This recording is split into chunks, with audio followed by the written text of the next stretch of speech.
நம பார்வதி பதையே பரமாதேவா.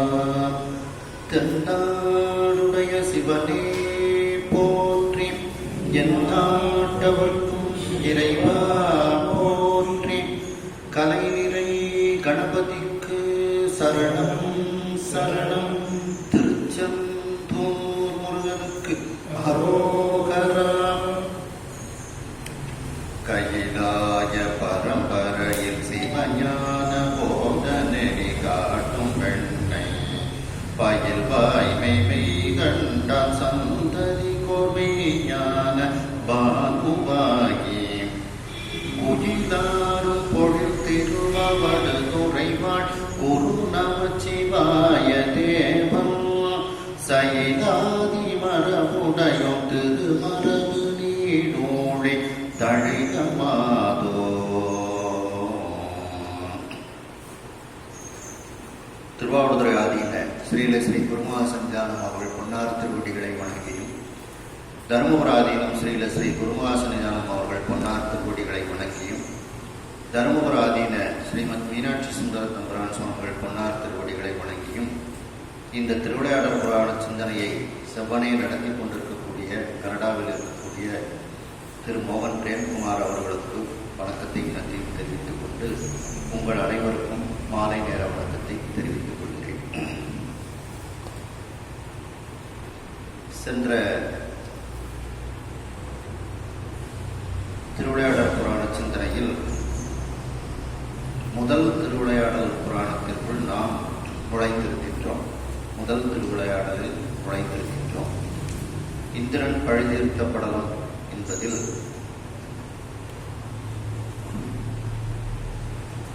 நான்காவது பாடல் வரைக்கும் பார்த்திருக்கின்றோம். 346வது பாடல், 347வது பாடல் பார்க்க வேண்டும். பொல்லன கூறவங்கேக உம்பர்வோம் திருவிநாக்கம் புல்லன சிறிது குன்ற புறந்தரன் அறிந்து இக்கேடு நல்லதோர் குறவர் பேணா நவையினால் விளத்தது என்ன அல்லவுற்று அறிவான் தன்னை தேடுவான் ஆயினானே.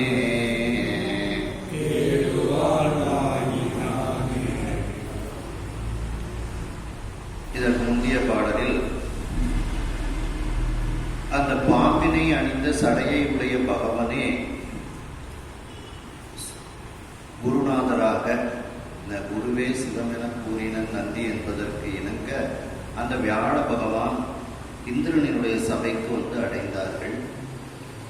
இந்திரன் அந்த நேரத்தில் இந்த நடனத்தில் பெண்களினுடைய, இந்திரலோகத்து பெண்களினுடைய நடனத்தில் மூழ்கி இருந்தார். குருநாதருக்கு வழிபாடு செய்யவில்லை, குருநாதரை கவனிக்கவில்லை. ஆகையினால் அதில் கடைசியில் தையலார் மையலில் பற்றோதனுக்கு ஒரு மதி உண்டாமோ அப்படின்ட்டு சென்ற சிந்தனையில் அதை பற்றி சிந்தித்தோம். அதே இதில் முதல் வரியில் பையரா அணிந்த வேணி பகவனே அணைய தங்கள் ஐயனாம் வியாழப்புத்தேள் என்று அதற்கு சிவபோசாரத்திலிருந்து பாடல்களும், தர்மை குருஞான சம்பந்தருடைய துதியை பற்றியும் சிந்தித்தோம். அதே இதில்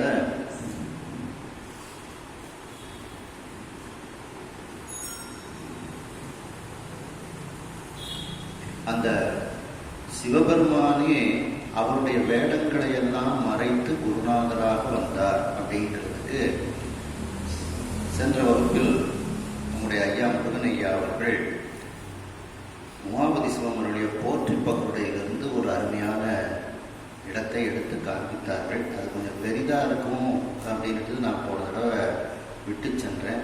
அது சிந்திப்போம்.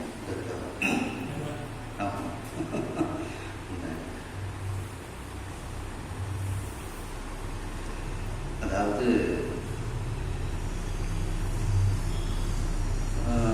விஞ்ஞானகதர், பிரளயாகதர், சகதர் இவர்களுக்கு எப்படி இறைவன் அருள் செய்கின்றார் அப்படிங்கிறதுலேருந்து அது ஆரம்பிக்குது. நம்முடைய பிறப்பிலிருந்து நாம் முக்தி அடைகின்ற வரைக்கும் இறைவன் எப்படியெல்லாம் நமக்கு உறுதுணையாக இருக்கின்றான்ங்கிறது தான் போற்றிப்பவருடைய. நாம் பிறந்ததிலிருந்து முக்தி அடைந்த வரைக்கும் எப்படியெல்லாம் நமக்கு வேறாய் உடனாய் ஒன்றாய் வந்து நமக்கு உதவி செய்கின்றான் அப்படிங்கிறத காண்பிப்பது தான் போற்றிப்பவருடைய. அதனால ஒவ்வொரு இடத்துலையும் அந்தந்த ஒரு பகுதி முடிஞ்ச உடனே, வாழ்க்கையில் ஒரு பகுதி முடிஞ்ச உடனே அவருக்கு போற்றி, பண்டாரியான படி போற்றி அப்படின்ட்டுலாம் ஒவ்வொரு போற்றியை அந்தந்த இடத்துல நிப்பாட்டுவாங்க. அதில் இந்த விஞ்ஞானகலருக்கு, பிரளயாகலருக்கு, சகலருக்கு எப்படியெல்லாம் அருள் செய்கின்றார் அப்படிங்கிறதுக்கு சொல்லி வரும் பொழுது, சகலருக்கு அவர்களைப் போலவே சுவாமி குருநாதராக வந்து சிவபெருமானுக்குள்ள அங்க அடையாளங்களை எல்லாம் வெளியே தெரியாமல் காண்பிக்காமல் குருநாதனே, அந்த சிவபெருமானே குருநாதராக வந்தார் அப்படிங்கிறத போன்ற சென்ற சிந்தனையில் சிந்தித்தோம். அதை போற்றி பகலுடைய எப்படி உமாவிதி அருளியிருக்கின்றார்கள் என்று பார்த்தோம் என்றால், பூவலயம் தன்னின்று நீங்கா சகலருக்கு அவர் போல முன்னின்று மும்மலம் தீர்த்து ஆட்கொள்கை அன்னவனுக்கு ஆதி குணம் ஆதலினார். இந்த குருநாதராக வந்து ஆட்கொள்வது அவனுடைய குணம் ஆகையினால், அவன் எதையெல்லாம் அந்த குருநாதன் மறைத்து கொண்டு வருகின்றான் அப்படின்னா, ஆடும் திருத்தொழிலும் சோதி மணிமிடற்று சுந்தரம் நீலகண்ட பெருமான், பாதியான் பச்சை இடமும் ஒரு பாதியில் உமாதேவியார், ஓங்காரி என்பால் அவள் ஒரு பெண் பிள்ளை, நீங்காத பச்சை நிறத்தை உடையவள். அப்படி பாதியான் பச்சை இடமும் பவள திருச்சடை மேல் வைச்ச நதியும், அந்த பவளம் போன்ற திருச்சடை மேல் கங்கா நதியை வைத்திருக்கின்றார். மதி கொழுந்தும் சந்திரனை வைத்திருக்கின்றார். அச்சம்மர ஆடும் மரபும், பயமில்லாமல் ஆடக்கூடிய அந்த பாம்பு, அழகா திருமுதல் மேல் வீடுருவ வண்டி நடுங்கண்ணும், அழகான நெற்றியின் மேல் நீண்ட அந்த நெருப்பு, பண்ணின நெருப்பு, அந்த அழகிய உருவத்தை உடைய நெருப்பு கண், நீண்ட கண் இப்படி இருக்கும். அதான் நெடுங்கண் அப்படிங்கிட்டு ஊர்த்துவ முகமாக இருக்கும். அதான் நெடுங்கண். கேடில்லயம் கூட்டும் தமர்வமும், அந்த உடுக்கை, இந்த தோற்றம் துடியதனில் அப்படின்னு சொல்றோம், அந்த உடுக்கை. கோல எரியகலும், அழகான அந்த கையில நெருப்பு வைத்திருக்கின்றார். பூட்ட அரவ கச்சம், இடுப்புல பெல்ட் மாதிரி பாம்ப கச்சு மாதிரி அணிந்திருக்கின்றார். புலி அகலும் புலித்தோலை அணிந்திருக்கின்றார்.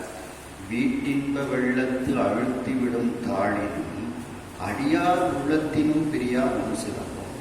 அதாவது அவர் காலில் வந்து ஒரு அழகான சிலம்பு அணிந்திருக்கின்றார். அந்த சிலம்பு வந்து வீட்டின்ப வெள்ளத்து அழுத்தி விடும் தாளில் அதை அணிந்திருக்கின்றார். நம்ம எல்லாம் மேலான அந்த வீட்டின்ப வெள்ளத்தில் அழுத்தி விடக்கூடிய அந்த திருவடி, அந்த திருவடியிலும் அடியார் உள்ளத்திலும் பிரியாத அந்த திருவடி, அடியார் உள்ளத்தை விட்டு பிரியாத அந்த திருவடியில் அழகிய சிலம்பை அணிந்திருக்கின்றார். கள்ள வினை வென்று பிறப்பு அறுக்க சாத்திய வீரக்கழுவும், நம்முடைய வினைகள், நல்வினை தீவினை எல்லா வினைகளையும் வென்று நாம் பிறப்பு அறுப்பதற்கு அவருடைய திருவடியில் வீரக்கழல் அணிந்திருக்கின்றார். ஒன்றும் உரு தோன்றாமல் உள்ளடக்கி, மேற்கூறிய இந்த அடையாளங்கள் அனைத்தும் உருவமாக நம்முடைய கண்ணுக்கு தோன்றாமல் அவ்வளவத்தையும் குருநாதர் உள்ளே அடக்கி வைக்கின்றார். உள்ளடக்கி என்றும் இரவாத இன்பத்து எமை இருத்த வேண்டி, என்றென்றைக்கும் அந்த மீண்டும் இறக்காமல் அந்த மாணிக்கவாசகர் சொல்றாங்க பார்த்தீங்களா, சாதல் சாதல் கொல்லாமையற்ற அப்படின்ட்டு. அந்த இன்பத்து எம்மை இருத்த வேண்டி என்னை அந்த பிறப்பு இறப்பு என்கின்ற கடலிலிருந்து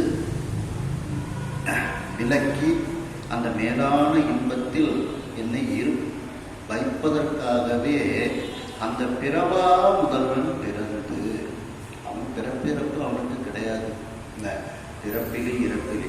ஆனால் எனக்கு அருள் செய்வதற்காகவே அந்த முதல்வன் மானுட சட்டை தாங்கி பிறந்து இங்கே வந்திருக்கின்றான். நரவாலும் தாருளாலும் உயர்த்து வாசனை உடைய மாலைகள் உலாவும் மாலைகள் அணிந்திருக்கக்கூடிய தோள்களை உடைய உயர்த்து சம்பந்தனானன் என்று பேரிலானானன் போர் பேர் முனைந்து அவருக்கு பேரிடார். குருநாமம் ஓர்வமும் ஒன்றுமில்லாருக்கு 1000 திருநாமம் பாடினான் தெள்ளேனும் கொண்டாடும். அப்படி அந்த பேரில்லா நாதன் சம்பந்தநாதன் என்கின்ற அந்த பேரை தரித்து கொண்டு பாரோதம் உண்டி உறக்கம் பயம் இன்பம் ஒத்து ஒழுகிக் கொண்டு மகிழ்ந்த குணம் போற்றி.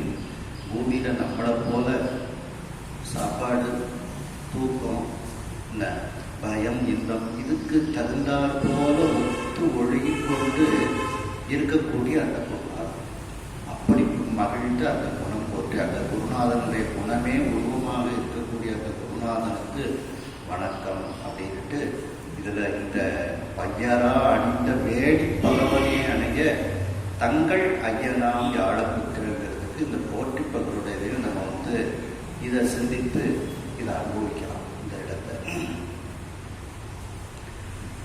இது ஐயா முருகன் ஐயா போன வகுப்புல ஞாபகப்படுத்தினாங்க. நாங்கள் ரொம்ப பெருசா இருக்கேன்ட்டு விட்டுட்டு போனேன். சரி, ஞாபகப்படுத்திட்டாங்க. இந்த தடவை நம்ம இது ஒரு சிந்தனை தானே.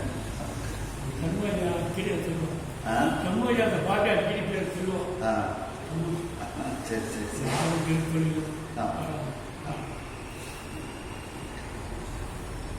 இவ்வாறு அந்த வியாழ பகவான் இந்திரனுடைய சபைக்கு வருகின்றார். இந்திரன் அவரை வழிபாடு செய்யாமல் அவன் இருக்கின்றார். உடனே ஒல்லியன குறவன் வேகமாக அந்த வியாழ பகவான் அந்த சபையை விட்டு சென்று விடுகின்றார். குறவன் குருநாதன் சென்று விடுகின்றார். அவ்வாறு அந்த குருநாதனை மதிக்காததனால் அவர் சென்று விடுகின்றார். அந்த பாவத்தின் காரணமாக உம்பர்கோன் தெருவின் நாக்கம் புல்லென சிறிது குன்ற. அந்த உம்பர்கோன் தேவர்களுக்கு அரசனாக இருக்கக்கூடிய அந்த இந்திரனினுடைய செல்வத்தினுடைய பெருக்கம், ஆக்கம்னா பெருக்கம், அந்த செல்வ பெருக்கமானது புல் என பொலிவு இன்றி கொஞ்சம் கொஞ்சமாக குன்ற ஆரம்பிக்கின்றது. இவ்வாறு தன்னுடைய செல்வச் செழிப்புகளெல்லாம் குன்ற ஆரம்பிப்பதை அறிகின்றான் புரந்தரன் அறிந்து, இந்திரன் அறிந்து இந்த கேடு எதனால் வந்ததுன்னு சிந்திக்கின்றான். இக்கேடு எதனால் வந்தது என்றால், இக்கேடு நல்ல தொல் உறவர் பேனான் அவையினால் விளைந்தது. நம்முடைய நல்ல பழமையான, அதாவது தேவர்களுக்கு எல்லாம் அவர் ரொம்ப பழமையான குருவாக இருக்கின்றார். அப்படி பழமையான நம்முடைய குருவாகிய வியாழ பகவானை நாம் பேணாத குற்றம், வணங்காத குற்றம், அவருக்கு மரியாதை செய்யாத குற்றம், இதனால் விளைந்தது அவை அப்படின்னா குற்றம். இப்படிப்பட்ட ஒரு குற்றத்தால் இந்த கேடு நமக்கு வந்தது, விளைந்தது. என்ன கேடும் ஆக்கமும் பிறர் தர வாரா, இவர் செஞ்சிருக்காரு, அதனால விளைந்தது. அதான் இதுல சொல்லும்போது கூட அபிராமியன் இவர் பார்த்தீங்கன்னா நன்றே வரையிலும் இதே விளைகிடும், தீர்க்கு காரணம் இவன் தான், அதனால விளைவு. அப்போ நவையினால் விளைந்தது என்ன, அந்த குற்றத்தினால் விளைந்தது என்று அவன் அல்லல் உற்று உடனே துன்பப்படுகின்றான். ஐயோ, நம்ம குருநாதருக்கு நம்ம வணக்கம் செய்யாமல் இருந்து விட்டோமேன்னு வருதுகின்றான். உடனே நம்முடைய குருநாதரை தேடி செல்வோம் என்று அறிவன் தன்னை தேடுவான் ஆயினானே, அந்த குருநாதனை தேடி அவர் எங்கே இருக்கிறார் என்று தேடக்கூடியவனாக இந்திரன் இப்பொழுது ஆகினான். இப்போ திருமந்திரத்தில் சொல்லும்போது ஈசன் அடியார் இதயம் கலங்கிட தேசமும் நாடும் சிறப்பும் அழிந்திடும் வாசவன் பீடமும் மாமன்னர் பீடமும் நாசமதாகுமே நம் நம்பி ஆணையே அப்படிங்கிறார். அப்போ வியாழ பகவானும் மிகப்பெரிய ஒரு சிவனடியார், குருநாதராக இருந்தாலுமே அவர் ஒரு பெரிய சிவபூஜை செல்வார் அவர். ஏன்னா மதுரையில் குரு இருந்த துறைன்னு ஒரு இடம் இருக்கு. அது இப்போ குருவித்துறைன்னு சொன்னது தான் தெரியும். அந்த இடத்துல ஒரு காட்டில் சொக்கநாத பெருமானை வணங்கி கொண்டு வருகின்றார் அவர். அந்த இடத்துல ஒரு கோயில் கட்டி அந்த சிவபெருமானுக்கு குருநாதர்னு பேர் வைக்கிறார். அப்படிப்பட்ட ஒரு சிவபூஜை பண்ணக்கூடியவர் வியாழர். அப்படி குருநாதர் ஒரு பக்கம், ஈசனுக்கு அறியார் அவர் ஒரு பக்கம். இப்படி இவர் இதயத்தை கலங்கிட செய்ததனால் இவனுடைய அந்த செல்வ செழிப்பெல்லாம் குறைய ஆரம்பித்தது அப்படின்னு திருமந்திரத்தில் இந்த குறிப்பு சொல்றாங்க. அடுத்து பார்த்தீங்கன்னா திருக்கழிற்றுப்படியாக 68வது பாடல் தாமடங்க இந்த தலமடங்கும் தாமதங்கள். அந்த பாட்டில் பார்த்தீங்கன்னா அந்த 3 அம்பிகைகள், அதாவது மகாலட்சுமி, சரஸ்வதி, புகழுக்குரிய அந்த துர்க்கை, வெற்றிக்கு உரியவள், இவர்களெல்லாம் அவர்களை விட்டு போய்விடுவார்கள். இந்த அடியார்களுடைய இதயம் கலங்கினால் இவர்களெல்லாம் போய்விடுவார்கள். பூமடந்தை தந்தாள் புகழ் மடந்தை போயவரும் நாமடந்தை நிழாள் நயந்து அப்படின்ட்டு அந்த திருக்கழிற்றுப்படியார்களையும் தாமடந்தை இந்த தரமடங்கும் தாவதர்கள் தாமியும் அப்படின்ட்டு அந்த பாட்டில் சொல்றாங்க. அப்படி அந்த கல்வி, செல்வம், வீரம் எல்லாமே குறைந்து விடும். அடுத்த பாட்டு பாருங்க. அங்கு அவன் இருக்கை புக்கான் கண்டிலம் அவித பாச புங்கவர் உலகும் ஏனோ பதவியும் புவனமூன்றில் எங்கனும் துருவி காணான் எங்குற்றான் குறவன் என்னும் சங்கைகள் மனத்தன்னாகி சதுர்முகன் இருக்கை சார்ந்தான்.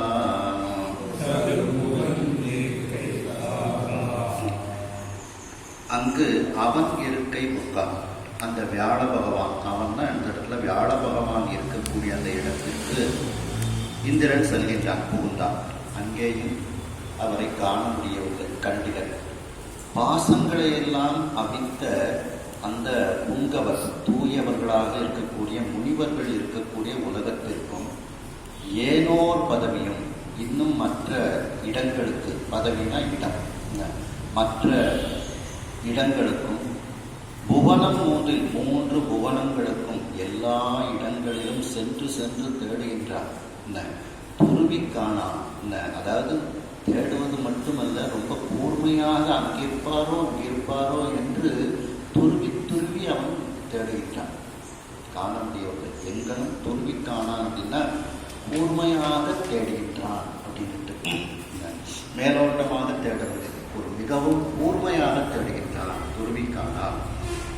எங்குற்றான் குணம் என்னும் சங்கைகள் மணக்கனாகி, நம்முடைய குருநாதர் எங்க போயிட்டாரு அப்படின்னுட்டு ஒரு ஐயம்.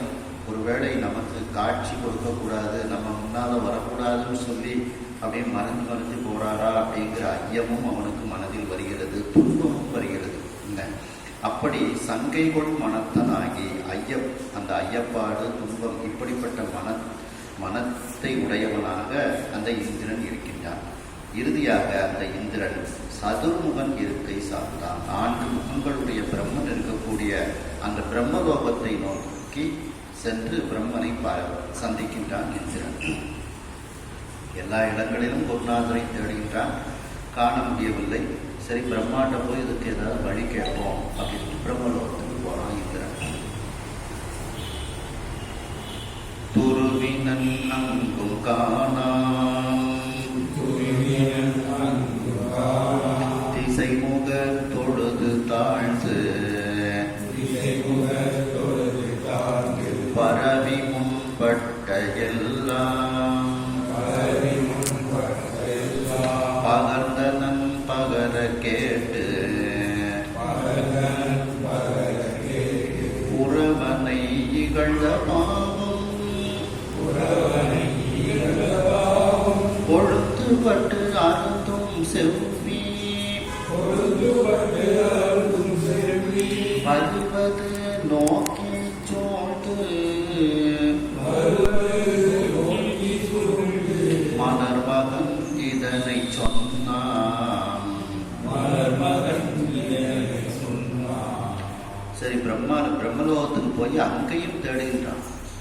துருவினன் அங்கும் துருவி பார்க்கின்றான், கூர்மையாக தேடுகின்றான். அந்த பிரம்மலோகத்திலும் வியாழ பகவானை காண முடியவில்லை, அங்கும் காணும். உடனே திசைமுகத் தொழுது அந்த பிரம்மனை தொழுது தாழ்ந்து பரவி சாஷ்டாங்கமா விழுந்து நமஸ்காரம் பண்ணிட்டான். முன் பட்டையெல்லாம் பகர்ந்தார். இதற்கு முன் என்ன என்ன நடந்ததோ அதையெல்லாம் சொல்கின்றான். அதான் நடந்தன்னு போடாம பட்டன்னுட்டு துன்பப்படுதல். பட்டன்னா துன்பப்படுதல்ங்கிற அர்த்தத்துல பட்டு போச்சுன்னு சொல்றோம் பார்த்தீங்களா, அதான். அப்போ இது ஒரு துன்பமான செயல். குருநாதரை மதிக்காம இருந்தது. ஆகையினால் முன்பட்ட எல்லாம் பகட்டது. அவ்வாறு ஏற்கனவே நடந்ததையெல்லாம் அந்த இந்திரனானவன் பிரம்மாட்ட கூறுகின்றார். பகர கேட்டு அவ்வாறு இந்திரன் சொல்ல அதை கேட்டு கொண்டிருக்கின்றார் பிரம்மதேவன். அப்போ அவர் ஞான திருஷ்டினால பார்க்கிறார்.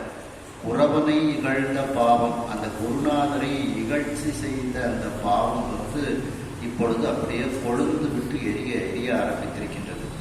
அது இவனை அதனுடைய அந்த தீய வினையானது இவனுக்கு இப்பொழுது சேரக்கூடிய நேரம் இதுதான் அப்படிங்கிறது அவருக்கு தெரியுது.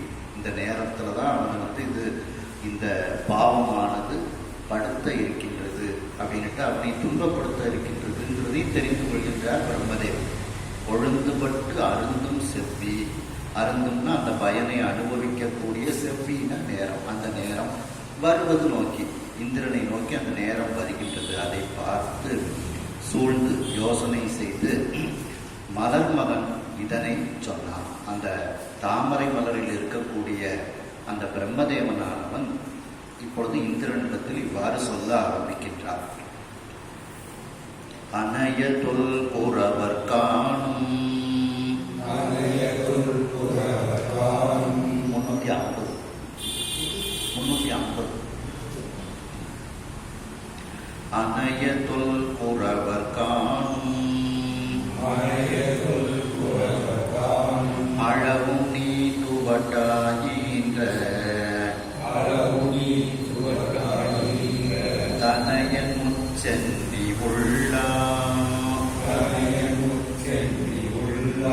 தானவர் குலத்தில் வந்தும் வினையினால் அறிவால் மேலா நிச்சுவ ஒருவன் என்னும் இணையனை குருவா கோடி என்னலும் அதற்கு நேர்ந்தான். 350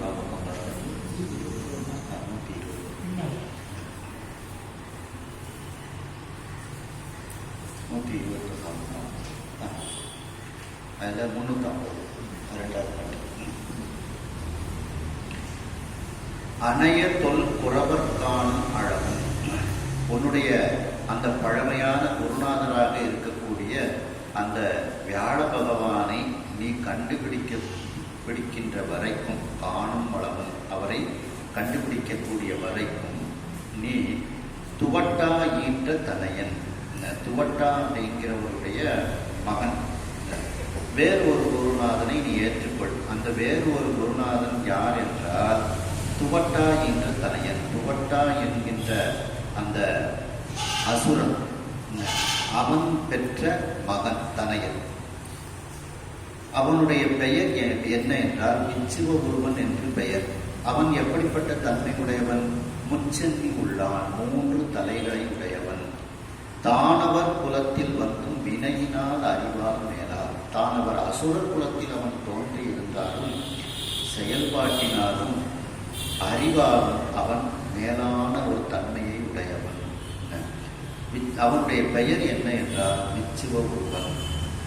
என்னும் இடையனை, அந்த விச்சுவ ஒருவன் என்கின்ற பெயரை கொண்ட அவனை குருவாக கொள்ளி. அந்த கொள்ளினா கோடின்னு வருது.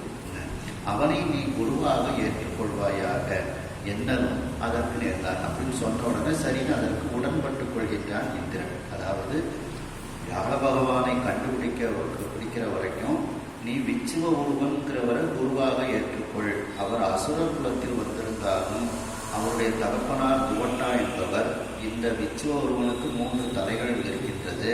அவர் வினையினால் அறிவார் மேலான ஒரு தன்மையை உடையவர். ஆகையினால் அவரை நீ குருவாக அதுவரைக்கும் ஏற்றுக்கொள் அப்படின்னு சொல்லி பிரம்மதேவன் கூறுகின்றார். அந்த பிரம்மதேவனும் மனசுக்குள்ள ஒரு சூழ்ச்சியை வச்சுக்கிட்டு தான் கூறுதார். இதை அழலவிந்த அணைய செங்கேள் அடுக்கு இதழ் முளரி வாழ்க்கை தொழுதல் செம்மன் தன்னை தொழுது மீண்டு அகன்று நீங்க விளைதகு காதல் கூற விச்சுவ ஒருவன் தன்னை வழிபடு குருவா கொண்டான் மலர் மகன் சூழ்ச்சி தேரான். வழிபடு குருன்னு இருக்கு, வழிபாடு குருன்னு சில புக்குகள்ல இருக்கு. பதிப்புல 2 பாடம் இருக்கு. அழலவிர்ந்த அணைய செங்கேள், அதாவது பிரம்மதேவன் ஒரு தாமரை மலரில், அந்த செந்தாமரை மலரில் வீற்றிருக்கின்றார். அந்த செந்தாமரை மலர் எப்படி இருக்கின்றது என்றால் நெருப்பு போல ஒளிவிட்டு கொண்டிருக்கின்றது. நெருப்பு எப்படி சிவந்த கலரில் இருக்கின்றதோ அதுபோல அந்த செந்தாமரை பூ ஒளிவிட்டு கொண்டிருக்கிறது. அழலவிர்ந்த அணைய, நெருப்பு போல அப்படி ஒளிவிடக்கூடிய செங்கேள், சிவந்த நிறம். கேள்னா நிறம், சிவந்த நிறம். அந்த தாமரை பூ சிவந்த நிறத்தோடு இருக்கிறது. அடுக்கடுக்கா இதழ்கள் இருக்கின்றது. அது அடுத்த முளரி வாழ்க்கை. அந்த முளரின தாமரை, அதில் வாழ்ந்து கொண்டிருக்கக்கூடிய, அதில் வீற்றிருக்கக்கூடிய அந்த பிரம்மதேவன். தொழுதது செம்மல், எல்லாராலும் தொழக்கூடிய அந்த செம்மலாக இருக்கக்கூடிய பிரம்மதேவன். அந்த செம்மல் தன்னை, அந்த பிரம்மனை தொழுது, அவனை மீண்டும் தொழுது. இப்போ இவரை நீ குருவாக கொள் அப்படின்னு சொன்ன உடனே இப்போ அவற்றை விடைபெற்றுக் கொள்ள வேண்டும். ஆகையினால் மீண்டும் தொழுது மீண்டு அகன்று அங்கிருந்து அந்த இடத்தை விட்டு வெளியேறி, அதாவது சத்தியலோகத்தை விட்டு வெளியேறி நீங்கா விளைந்தது காதல் போல, அதாவது பிரியாத விருப்பமுடைய அந்த அன்போடு அன்பு பெருகுமாறு அந்த விச்சுவ ஒருவன் தன்னை, அந்த விச்சுவ ஒருவன் என்கின்ற குருநாதனை வழிபடு குருவாக கொண்டான். தான் வழிபடக்கூடிய குருவாக அவன் ஏற்றுக்கொண்டான். மலர்மகன் சூழ்ச்சி தேரா அப்படின்னா, மலர்மகன்னா பிரம்மதேவன். பிரம்மதேவனுடைய சூழ்ச்சியை அறியாத இந்த இந்திரன், பிரம்மதேவன் இவனை குருவாக வைத்து கொண்டால் இவனுக்கு ஒரு சில துன்பங்கள்லாம் வரும் அப்படிங்கிறது தெரிந்திருந்து இவனை குருவாக ஏற்றுக்கொள்ளுன்னு சொல்லு சூழ்ச்சியோட இந்த காரியத்தை செய்கிறார். அதை இவன் இவனுக்கு தெரியவில்லை இந்திரனுக்கு. ஆகையினால் மலர்மகன் சூழ்ச்சி தேரான். அந்த மலர்மகனினுடைய சூழ்ச்சியை பற்றி தெரியாத அந்த இந்திரன் இவ்வாறு அந்த விச்சுவ ஒருவனை குருவாக ஏற்றுக்கொண்டார். இப்போ செங்கல் அப்படிங்கிறதுக்கு சிவந்த நிறம், கேள்னா நிறம்னு அர்த்தம். கந்தர் அலங்காரத்தில் சொல்றாங்க பார்த்தீங்களா, செங்கல் எடுத்த சினவடி வேலும் அப்படின்ட்டு. அப்போ சினவடிவேல் அந்த பகைவர்களினுடைய ரத்தத்தை தோய்ந்ததனால் அது வந்து சிவப்பு கலராக இருக்கு. அதான் சிவந்த நிறத்தை உடைய. அதனாலதான் வெறுமன வடிவேல்னு போடலாம், சின வடிவேல்னு போடுறாரு. அப்போ பகைவரினுடைய ரத்தத்தில் தோய்ந்து அந்த சினத்தை உடைய வேல், அது சிவந்த நிறமாக இருக்கின்றது அப்படின்ட்டு. அப்போ இப்பொழுது அந்த மலர்மகனும் உள்ளே ஒரு சூழ்ச்சியை வைத்துக் கொண்டு, பிரம்மதேவனும் இப்படி ஒரு சூழ்ச்சியை வைத்துக் கொண்டு இவ்வாறு செய்கின்றார். இதற்கு வள்ளலார் சொல்றாங்க பார்த்தீங்களா, உள்ளொன்று வைத்து புறமொன்று பேசுவார் உறவு தலவாமை மட்டும் அப்படிங்கிறது போல இந்த பிரம்மதேவனுடைய சூழ்ச்சி இந்திரனுக்கு தெரியாமல் போய்விட்டது. கைதவ குரவன் மாயம் கருதினன் வேள்வி ஒன்று செய்திடல் அடிகள் என்ன தேவர்கட்கு ஆக்கம் கூறி வெய்தழல் வளர்ப்பார் உள்ளம் வேறுபட்டு அவுனக்கு எல்லாம் உயிரிடம் நினைத்து வேண்டாம் தனக்கு மேல் உருவது போரான். அந்த கைதவ புறவர், கைதவம்னா வஞ்சகம், அந்த வஞ்சகமாக இருக்கக்கூடிய அந்த குருநாதன் சிவகுருவன் அவனுடைய மாயம் கருதிலன். அவன் எப்படிப்பட்ட ஒரு மாயத்தை உடையவன், வஞ்சகத்தை உடையவன் அப்படிங்கிறத இந்திரன் தெரியாமல் போய்விட்டான். அந்த குருநாதன்ட்ட இப்போ இந்திரன் வந்து சொல்றான், வேள்வி ஒன்று செய்திடல் அடிகள் என்ன தேவர்களுக்கு ஆக்கம் கூறி. தேவர்களுக்கெல்லாம் ஆக்கம், தேவர்களுக்கு நன்மை வரும் பொருட்டு ஒரு வேள்வியை நீங்கள் செய்ய வேண்டும் குருநாதரே என்று இந்திரன் அந்த குருநாதரிடத்தில் வேண்டுகின்றார். உடனே குருநாதரும் அதற்கு ஏற்றுக்கொண்டு வெய்தழல் வளர்ப்பான், அந்த கொடுமையான நெருப்பை இப்பொழுது வளர்க்கின்றார். அப்போ உள்ளம் வேறுபட்டு, ஆனால் அவனுடைய உள்ளம் வந்து தேவர்களுக்கு நன்மை ஏற்பட வேண்டும் என்று உள்ளம் நினைக்கவில்லை, அசுரர்களுக்கு நன்மை ஏற்பட வேண்டும் என்று உள்ளம் நினைத்தது. ஆகையினால் உள்ளம் வேறுபட்டு அந்த வேள்வியை செய்கின்றான். வேறுபட்டு அவுணர்க்கு எல்லாம் உயிரிடம் நினைந்து அந்த அசுரர்களுக்கு எல்லாம் அவர்களுக்கு நல்ல மேன்மை கிடைக்க வேண்டும் அப்படிங்கிறத நினைத்து வேண்டாம் அந்த வேள்வியை செய்தான். வேள்வியை வேட்டல்னா வேள்வி செய்தல் அர்த்தம். அப்படி தனக்கு மேல் உருவது போறான். சரி, அவங்க குருநாதன், ஆனாலும் தனக்கு பின்னால் என்ன வரப்போகின்றது அப்படிங்கிறது அவருக்கு தெரியவில்லை. ஒரு குருநாதன்கிறவர் வந்து தன்னை அறிந்திருக்க வேண்டும். தன்னைன்னா உயிரினுடைய இயற்கைகள், அதுக்கப்புறம் இறைவனை அறிந்திருக்க வேண்டும். பதி பசு வாசத்தை பற்றி அவன் தெரிந்திருக்க வேண்டும். பின்னால என்ன நடக்க போகுதுங்கிறது தெரிஞ்சிருக்க வேண்டும். அவன் தான் குருநாதன். தனக்கு மேல் உருவது போறான். தனக்கு என்ன ஏற்பட போகின்றது அப்படிங்கிறது அவனுக்கு தெரியவில்லை. அவன் குருநாதன் வந்துட்டான் அப்படிங்கிறது மாதிரி. இதற்கு ஒரு நல்ல சிவபோசாரத்தில் குருஞான சம்பந்தர் வந்து அழகாக சொல்லுவாங்க, தன்னை அறியார் தலைவன் தன்னை அறியார், முன்னை வினையின் முடிவு அறியார், பின்னை குருக்கள் என்றும் பெயரிட்டுக் கொள்ளுங்கள் ஐயோ திருக்கள் தனிலே சிலர் அப்படின்ட்டு குருஞான சம்பந்தர் வந்து சிவபோசாரத்தில் சொல்றாங்க. தர்மபுரத்து முதல் குருநாதன் தன்னை அறியார், உயிரை பற்றி தெரியல, அந்த உயிரை ஆட்டுவிக்கக்கூடிய பாசத்தை பற்றியும் அவங்களுக்கு தெரியல. தலைவன் தன்னை அறியார். தனக்கு தலைவனாக இருக்கக்கூடிய அந்த சொக்கநாத பெருமானை பற்றியும் அவர்கள் தெரியாமல் இருக்கின்றார்கள். முன்னை வினையின் முடிவு அறியார். முன்னை வினை எப்படி முடிய போகின்றது, அந்த முடிச்சை எப்படி அவிழ்ப்பது அப்படிங்கிறதையும் தெரியாமல் இருக்கின்றார்கள். இதெல்லாம் தெரியாம இவங்க தனக்கு பொருட்கள்னு பேர் வச்சுக்கிடுவாங்க. நான் தான் குருநாதன் பேர் வச்சுக்கிடுவாங்க. பின்னை பொருட்கள் என்று பெயரிட்டு கொள்ளுங்கள், பொருட்கள்னு பெயரிட்டு கொள்ளுங்கள் அப்படிங்கிறார். அப்போ அது அக்கிரிணையா போகுது, உயர்தனை கூட இல்லை. பெயரிட்டு கொள்வார்கள்னா உயர்தனைன்னு ஏற்றுக்கொள்ளலாம். இங்க இதெல்லாம் தெரியாம நீ எப்படி குருக்கள்னு வார அப்படின்ட்டு அக்கிரிணையா சொல்றார். பெயரிட்டு கொள்ளுங்கள். ஐயோ, தெருக்கள் தனிலே சிலர், இப்படி தெருக்கள்ல சிலர் இருக்கின்றார்கள் அப்படின்ட்டு சொல்றாங்க. அதே போல இந்த விச்சுவ உருவன்கிற குருநாதனுக்கும்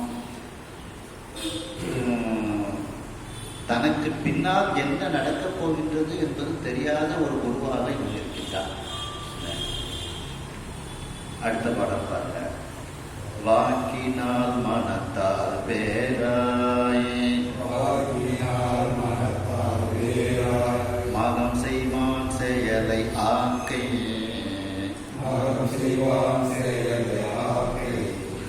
நோக்கினான் போதி தன்னால் நோக்கினான் புலிச வேளால் தாக்கினான் தலைகள் மூன்றும்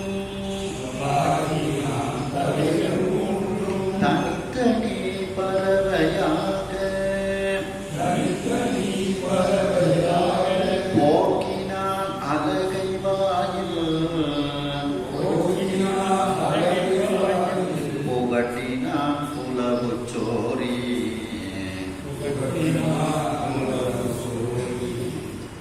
அப்போ நம்ம எல்லாரும் ஒருவரை வணங்கும் போது பொதுவாக எல்லாரும் சொல்றாங்க, மனமொழி மெய்களால் வணங்கி அப்படின்னு.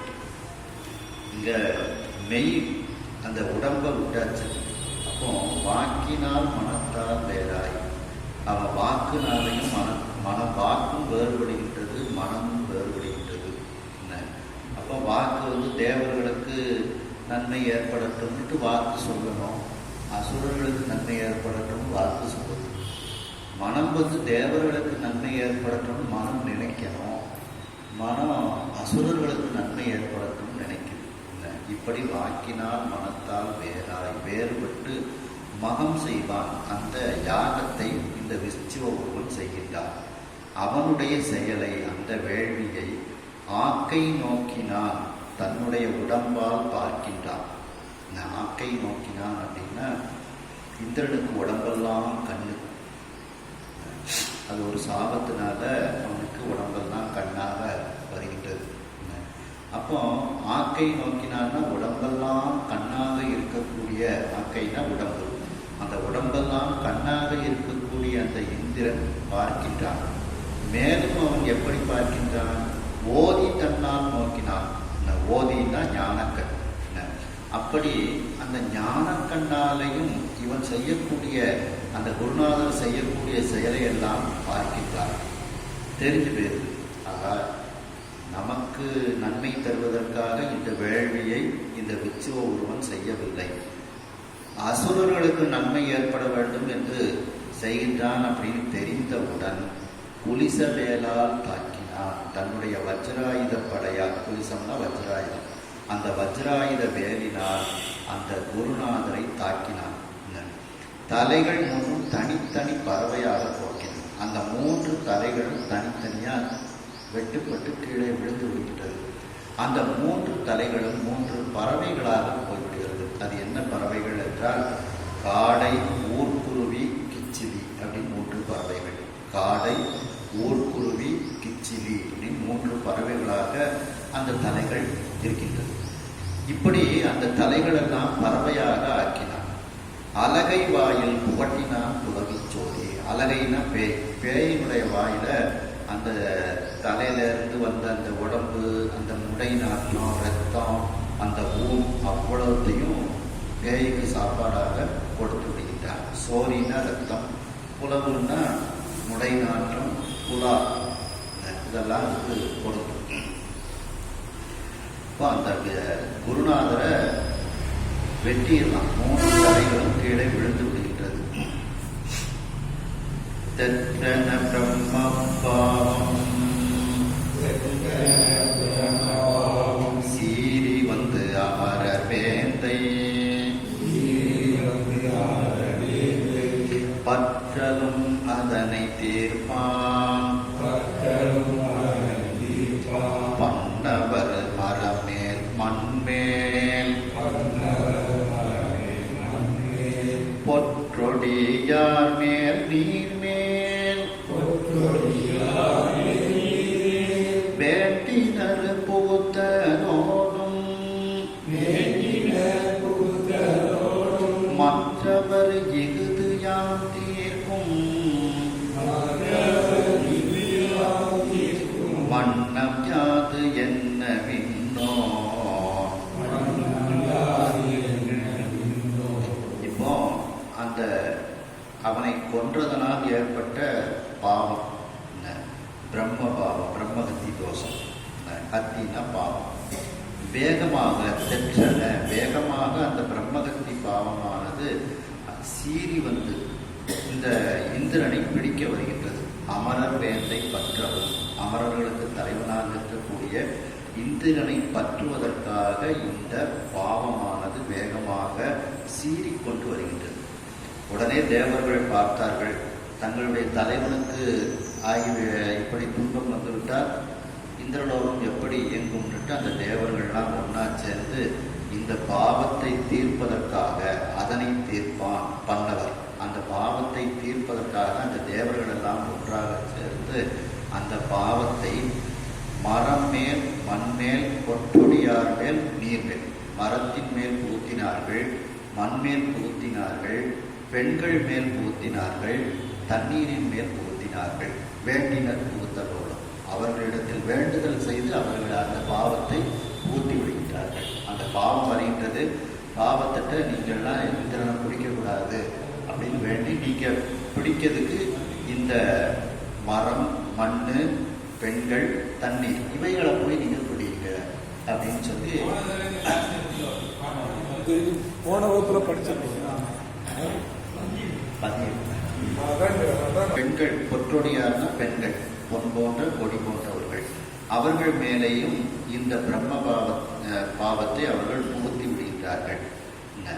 உடனே அந்த பாவத்தை ஏற்றுக்கொண்ட அந்த அவர்கள் எல்லாரும் மற்ற அவர் இறுதியாம் தீர்க்கும் வண்ணம் யாது என்ன விண்ணோம், இதை நாங்கள் இந்த பாவத்தை எப்படி தீர்க்கக்கூடிய வழி என்ன அப்படின்னு சொல்லி அந்த தேவர்களிடத்தில் கேட்கின்றார்கள். பாவத்தை தீர்க்கக்கூடிய வழி என்ன அப்படிங்கிறதுக்கு கேட்கின்றார்கள். உடனே அதற்கு தேவர்கள் பதில் சொல்கின்றார்கள். அப்பிடை நுரையாய் மண்ணில் அருவருப்பு உவராய் அம்பொன் செப்பிடம் கொங்கையார்வார் தீண்டுதற்கு அரிய பூப்பாய் கப்பினர் மரத்தில் காணும் பயினதாய் கழிக என்றார். இப்பழி சுமந்த எங்கட்கு என்னலம் என்றார் பின்னும். அப்ப அந்த பாவமானது அப்பிடை, அப்படின்னா தண்ணீர், தண்ணீர்ல நுரையாக அது இருக்கும் பாவமானது. மேலும் மண்ணில் அருவருப்பு உவராய், மண்ணில் நமக்கு அருவருப்பு தரக்கூடிய இனிமை தராத உவர் மண்ணாக அது இருக்கும், உப்பு சேர்ந்த மண்ணாக அது இருக்கும். அம்பொன் செப்பிடம் கொங்கையார்வார், அழகிய அந்த செப்பு போன்ற மார்பகங்களை உடைய அந்த பெண்களிடத்தில் கொங்கையார்வார் தீண்டுதற்கு அறிய பூப்பாய், யாரும் அவர்களை தொடுவதற்கு இல்லாத காலமாக இருக்கக்கூடிய அந்த நேரத்தில் அந்த பூப்பாக அது இருக்கும். இரத்தமாக கப்பினர் மரத்தில் காலம் பயினதர். கப்புன்னா கிளை, இனர்னா பூங்கொத்து. அப்ப கிளை பூங்கொத்துகள் இருக்கக்கூடிய அந்த மரத்தில் ஒழுகக்கூடிய பிசின், பயின பிசினதாய் கழிக. இந்த பாவம்னா இப்படி தண்ணீர்ல நுரை, மண்ணில் வந்து அந்த எல்லோரும் அருவருக்கக்கூடிய அந்த உவர் மண்ணாக, பயன்படாத உவர் மண்ணாக அந்த பெண்களிடத்தில் பூப்பாக அந்த மரத்தில் அவைகள் பிசினாக அந்த பாவங்கள் கழியட்டும் அப்படின்ட்டு அந்த பாவத்தை கழிக்கிறாங்க, கழிக என்றார். உடனே இந்த 4 திரும்பவும் தேவர்கள்ட்ட கேட்டாங்க, சரி உங்களுக்காண்டி இந்த பழியை நாங்கள் சுமந்து கொண்டோம், எங்களுக்கு இதனால் என்ன பலன் அப்படின்னு சொல்லி கேட்குறாங்க. இப்பழி சுமந்த எங்களுக்கு இந்த மேலே கூறிய இந்த பழியை நாங்கள் வாங்கி கொண்டோம், அந்த பிரம்ம பாவத்தை வாங்கி கொண்டோம், அந்த பாவத்தை சுமந்த எங்களுக்கு இதனால் என்ன நலம் கிடைக்கும் அப்படின்ட்டு சொல்லி கேட்டவுடனே அந்த தேவர்கள் இன்னும் அவர்களுக்கு ஒரு சில வரத்தை கொடுக்கிறார்கள்.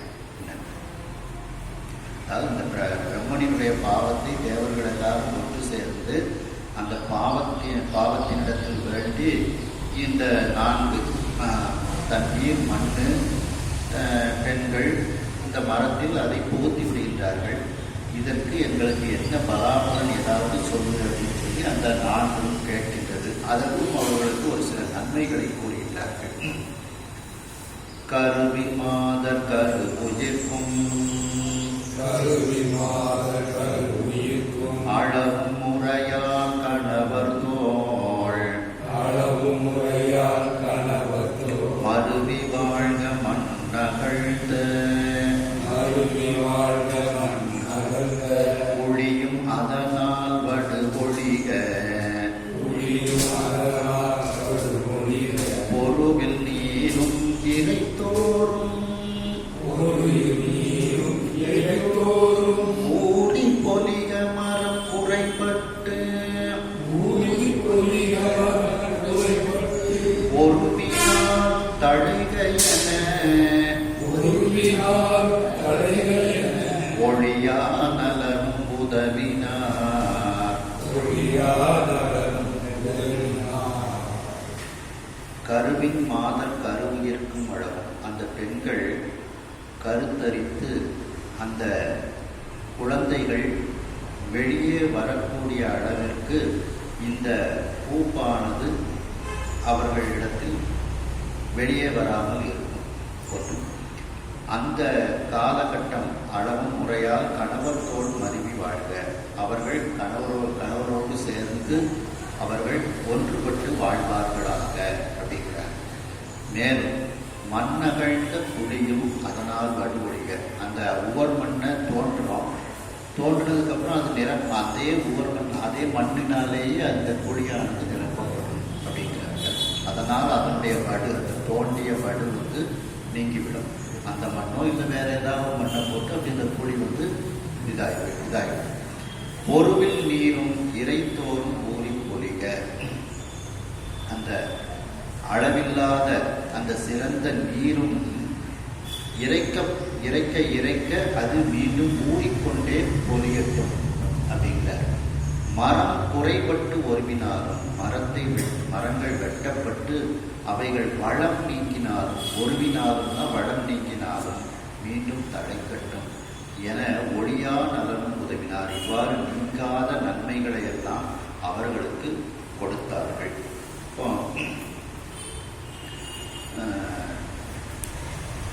தொட்டனை தூரும் மணற்கேணி மாதற்கு கற்றனை தூரும் அறிவு திருக்குறளில் சொல்றாங்க பார்த்தீங்களா. அப்போ நாம் எவ்வளோ தூரம் தோண்டுகிறோமோ அப்படியே மணற்கேணி ஊறிக்கொண்டே இருக்கும். அதுதான் பொருவில் நீரும் இறைத்தோறும் ஊறி பொழிக. தொட்டனை தூரும் மணற்கேணி மாதற்கு கற்றனை தூரும் அறிவு அப்படிங்கிறது அடுத்த பாடம். அதான் அதே மாதிரி மரம் எங்க வெட்டுப்பட்டு கொஞ்ச நாள் காஞ்சதுக்கு அப்புறம் கூட அந்த மரத்துல தழைச்சோம்.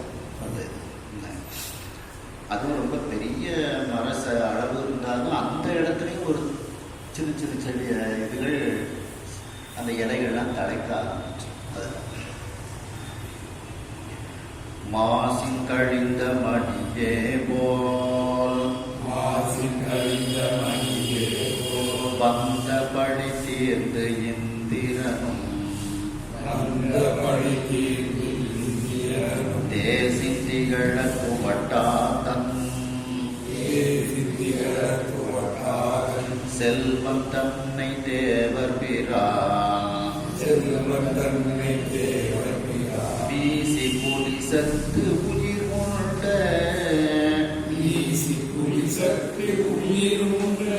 விடுமம் கேட்டு வெகுண்டு உயிர்த்து பூசி பழிபோல் கருதி ஒரு கொடிய வேள்வி கடிது அமைத்தான். அப்ப மாசின் கழிந்த மணியை இப்போ அந்த பிரம்மபாவம் என்கின்ற மாசு, அந்த குற்றமானது இந்திரனை விட்டு கழிந்து விட்டது. அப்படி அந்த மாசுகள் கழிந்த மணி எப்படி பொலிவோடு இருக்குமோ அதுபோல் இந்திரன் இருக்கின்றார். வந்த பழி தீர்ந்து இந்திரனும் அவனை நோக்கி சீறிக்கொண்டு வந்த அந்த பிரம்ம பக்தி தோஷமானது தீர்ந்து போன அந்த இந்திரனும் தேசின் திகழ அந்த இந்திரன் இப்பொழுது ஒளிப்பிழம்பாக அவன் ஒளியாக, அதாவது அந்த பாவம் இல்லாத தன்மையோடு அவன் திகழ்கின்றான். தேசின் திகழ, தேசின்னா ஒளி. இதையெல்லாம் அந்த விச்சுவ ஒருவனினுடைய தகப்பனார் துவட்டா அப்படிங்கிறது. அந்த துவட்டா தெரிந்து கொள்கின்றார். துவட்டா தன் செல்வன் தன்னை, அந்த தன்னுடைய மகனை தேவர் பிரான் வீசி புலிசத்து, அந்த தேவர் பிரான் ஆகிய இந்திரன் புலிசத்து வீசி, அந்த வஜ்ராயுதத்தை வீசி உயிர் உண்ட விழுமம் கேட்டு அவனுடைய உயிரை நீக்கிய அந்த துயரச் செய்தியை கேட்டு, விழுமம்னா துயரச் செய்தி, அந்த துயரச் செய்தியை கேட்டு வெகுண்டு கோபம் வருகின்றது, உயிர்த்து பெருமூச்சு விடுகின்றான். இப்படி ஆகிவிட்டதே அப்படின்ட்டு துன்பத்தால் மூச்சு விடுகின்றான். ஊசி, நாம இருந்தும் நம்முடைய பையனை காப்பாற்ற முடியாமல் போய்விட்டதே என்று கூசுகின்றான். இதற்கு பழி வாங்க வேண்டும், பழி போல் கருதி பழி வாங்க வேண்டும் அப்படிங்கிறத நினைத்து ஒரு கொடிய வேள்வியை வேகமாக அமைக்கிறார். ஒரு வேள்வி செய்ய வேண்டும் என்று அதற்குரிய முன்னேற்பாடுகளை எல்லாம் வேகமாக அமைக்கின்றார். அந்த விச்சுவனுடைய தகப்பனார் துவட்டா இந்திரனை பழி வாங்கணும் அப்படிங்கிறதுக்காக வேண்டி ஒரு கொடிய வேள்வியை இப்பொழுது அவன் செய்கிறான்.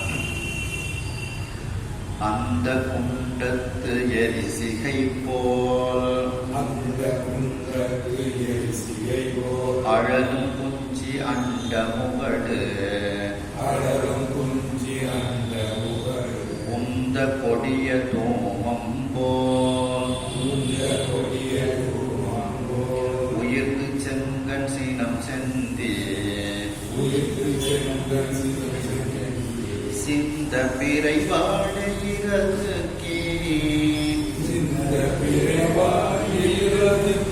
திசைவா செவிடுபட நகைத்து வந்த கொடிய விடம் போல எழுந்தான் ஒரு வாழ் மர வீரன்.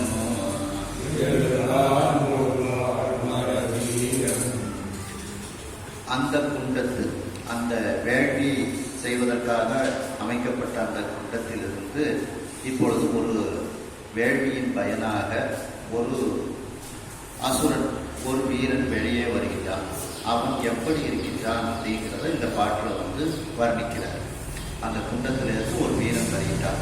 அவன் எரி சிகை போல் அடவும் குஞ்சி அண்ட முகடு உண்ட. எரி சிகை அப்படின்னா தீ கொழுந்து, அப்படியே எரியக்கூடியது போல, அந்த தீ எரிவது போல அழலும் எரிந்து கொண்டிருக்கக்கூடிய தலைமுடியை உடையவன். அவனுடைய தலைமுடி அப்படி தீ போல இருக்கின்றது.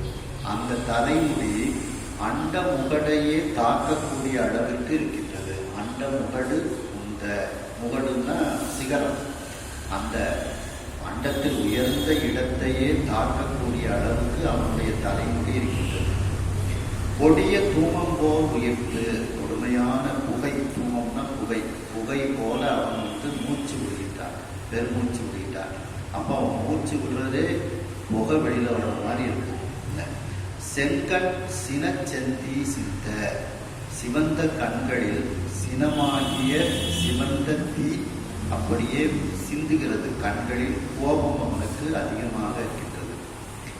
பிறைவாள் எயிறு அதுக்கி, பிறை சந்திரனை போன்று கூர்மையான பற்கள், அந்த வீரப்பற்கள், எயிறுன பற்கள், அந்த பல்லை கடிக்கின்றான், கோபத்தினால் கடிக்கின்றான். பிறைவாள் எயிறு அதுக்கி, அதுக்கின கடித்து.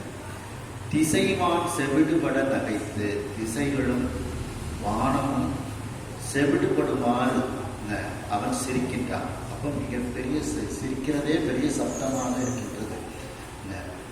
மிகப்பெரிய சப்தம் ஒரு ஆயுதம், கொல்லக்கூடிய ஆயுதம். அதனால மிகப்பெரிய சப்தம் சப்தம் அளவாத்தான் கேட்கும். திசைவான் செவிடுபட நகைத்து, அப்போ அந்த அவன் சிரிக்கிறதுனால காதுகளே செவிடாக போகிறது. அப்படி செவிடுபடுவதால்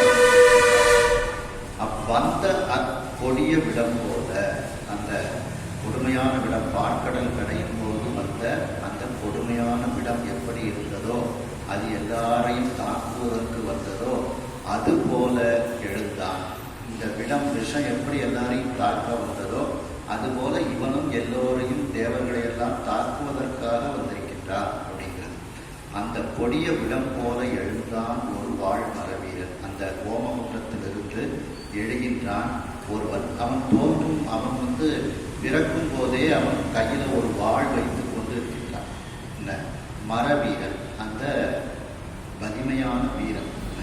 அவன் பிறக்கும் போதே, ஓமகுன்றத்திலிருந்து பிறக்கும் போதே ஒரு கையில ஒரு வாளை வைத்துக் கொண்டு அவன் வருகின்றான். நிறைய நம்முடைய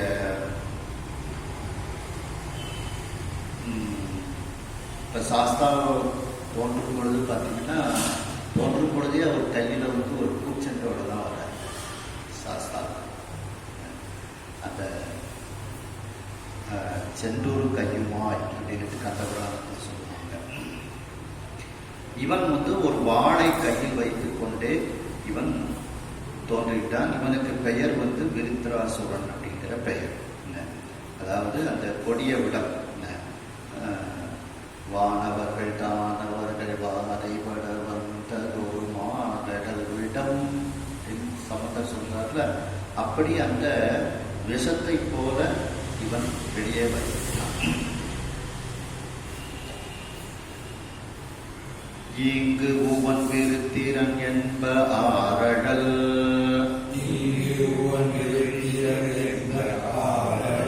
தூங்கு வன்கனை விடு தூரம் நீண்டு நீண்டு,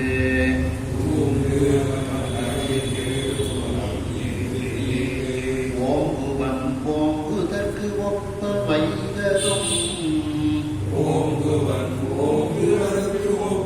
வைகரும், வீங்குவன் அறநிலா வினையின் என்பவே,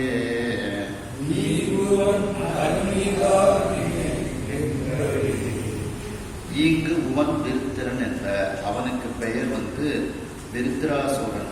விருத்திரன்கிறது அவனுக்கு பெயராக அமைகின்றது. ஆரடல் தூங்கு வன் கனைவிடு தூரம் நீண்டு நின்று, அவன் எப்படி வளர்கின்றான் என்றால், அந்த அதிகமான அந்த நெருப்பு ஆழல்னு இருக்கு, அது அழல்னு திருத்திட்டு அந்த ஆறடல் தூங்கு நிறைந்த, தூங்குன்னா நிறைந்த, அந்த நெருப்பு நிறைந்த கொடுமையான கணையை விட்டால் அது எவ்வளவு தூரம் நீண்டு நீண்டு செல்கின்றதோ அதுபோல இவனும் நீண்டு நீண்டு ஓங்குகின்றான்.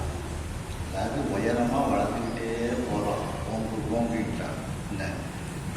அந்த ஓங்குவதற்கு ஒப்ப சரி, அப்படி உயரமா வளர்ந்தா போறோமா, அந்த உயரத்துக்கு தகுந்தாப்புல ஆடு பிரிச்சுக்கிட்டே போறான். ஓங்கு ஓங்குதற்கு ஒப்ப வைகளும் வெங்குவன். அவன் உயரமா போவதுக்கு தகுந்தாப்புல உடம்பும் விரிஞ்சுக்கிட்டே போகும். வீங்குதல் அப்படின்னா அங்கே ஒரு புடைப்பு தோன்றுவது. அதுபோல இவன் உடம்புக்கு உயரத்துக்கு தகுந்தாப்புல வீங்கி கொண்டே ரெண்டு பக்கமும் பெருத்து கொண்டே அவன் போகிறான். இது எப்படி இருக்கின்றது என்றால் அறனில்லார் வினையின் என்பவே. அறம் என்பது இல்லாதவர்கள் அவர்களிடத்தில் என்ன வினை வரப்போகுது? தீவினை தான் வரப்போகுது. அவர்கள் செய்யக்கூடிய அந்த வினை எப்படி அப்படியே பெருகி கொண்டே போகுமோ அதுபோல இவன் உயரமாகவும் அகலமாகவும் விரிந்து கொண்டே அவன் செல்கின்றான் அப்படிங்கிறார். இதில் பார்த்தீங்கன்னா திருவள்ளுவரில் அரண் வலியுறுத்தல் 4வது இதில் பார்த்தீங்கன்னா 2வது பாடல் பாருங்க. அறத்தினூங்கு ஆக்கமும் இல்லை, அதனை மரத்தில் ஊங்கில்லை கேடு. அப்போ அறத்தை விட பெருக்கத்தை தருவதும் இல்லை, அவ்வறத்தை போற்றாமல் மறப்பதை விட கெடுதியானதும் இல்லை. அப்போ அறத்தை போற்ற வேண்டும் இல்லை. அப்படி அறத்தை போற்றாமல் மறந்தால் அதுவும் மிகப்பெரிய கெடுதியாக போய்கொண்டே இருக்கும். அப்படி இவன் அறத்தை போற்றாமல் அந்த வினை பெருகி கொண்டே சென்றது அப்படிங்கிறார். மேலும் 9வது பாட்டில் பார்த்தீங்கன்னா அறத்தால் வருவதே இன்பம், மற்றையெல்லாம் உரத்த புகழ் இல்லை அப்படின்ட்டு. அப்போ அறத்தோடு வாழ்வதுதான் இன்பம். இவன்ட்டு அறமே இல்லை. அப்படி வரக்கூடிய இன்பமே இன்பமாகும். அறத்தோடு பொருத்தாமல் வருவனவெல்லாம் இன்பம் இல்லாதவை, மேலும் அதனால் புகழும் இல்லாதவை அப்படின்ட்டு. அப்போ இவனுடைய வினையில இன்பமும் இல்லை புகழும் இல்லை. அப்படி அறனில்லாத வினை, அந்த இன்பமும் இல்லாத புகழும் இல்லாத நன்மை இல்லாத வினை, இப்படி அவனை பெருக்கிக் கொண்டே அவன் போகின்றான். அடுத்த பாடல் பாருங்க. வீங்கு உடல் விருத்திரந்த முன்னை மின்னவர்,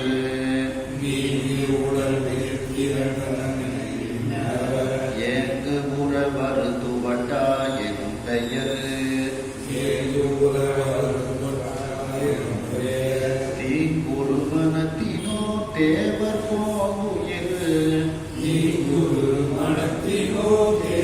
போகுயிர், வாக்குடி பொருத்து என வரவிட்டானோ,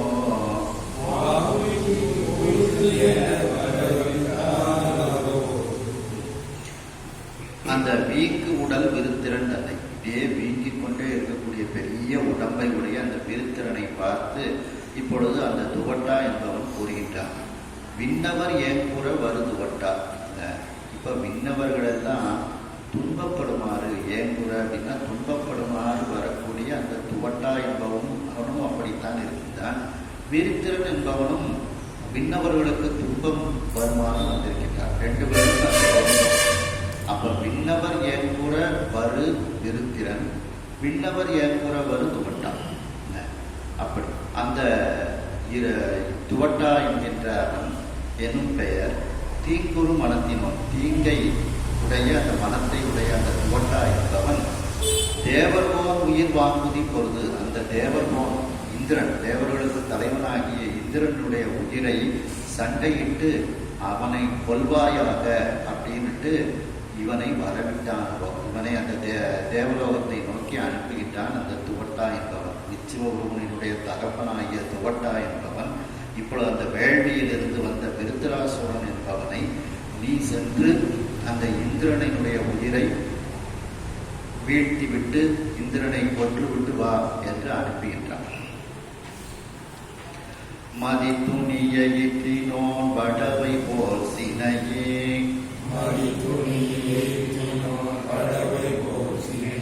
கொதித்து எதிர் குறுகினான் கொண்டல்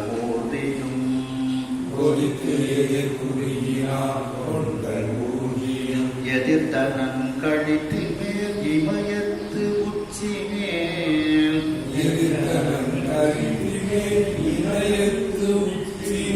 உதித்ததொரு கருக்கதிர் ஒக்கும் என்னவே,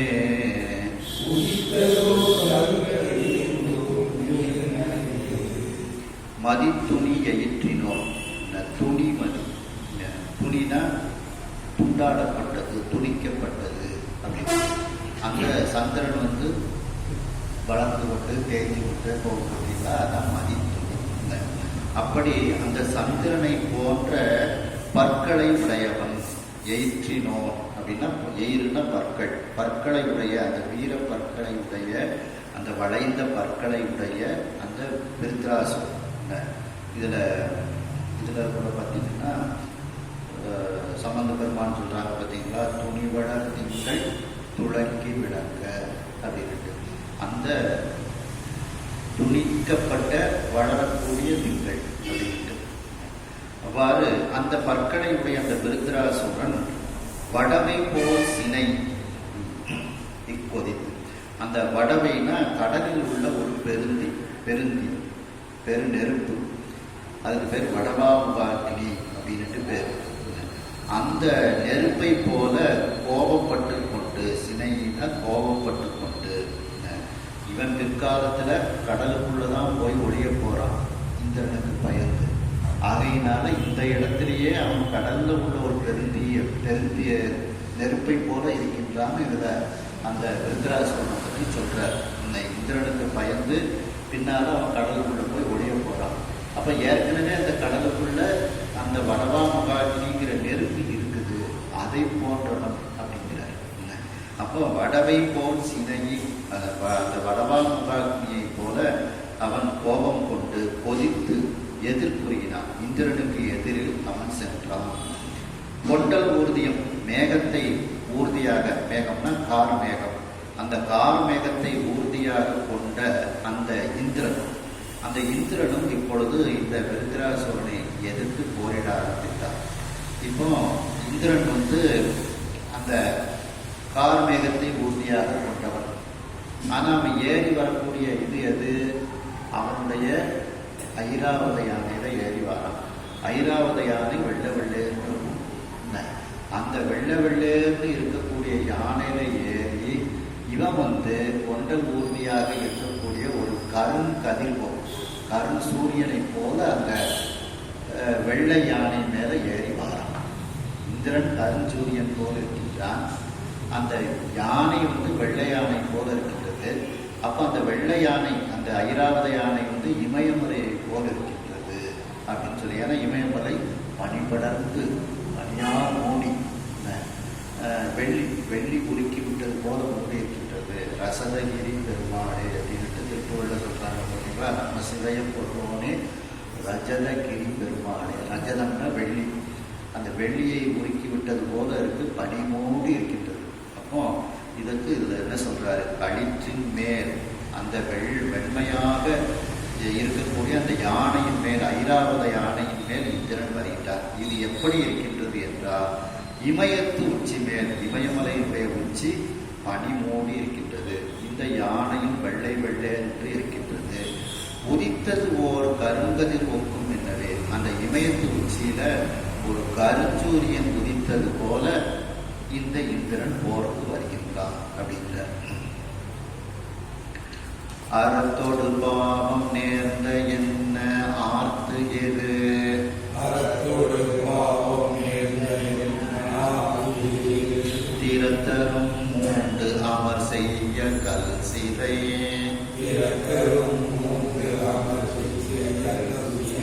உரைத்தவன் தருவன் மேல் புலிசவேல் எடுத்து,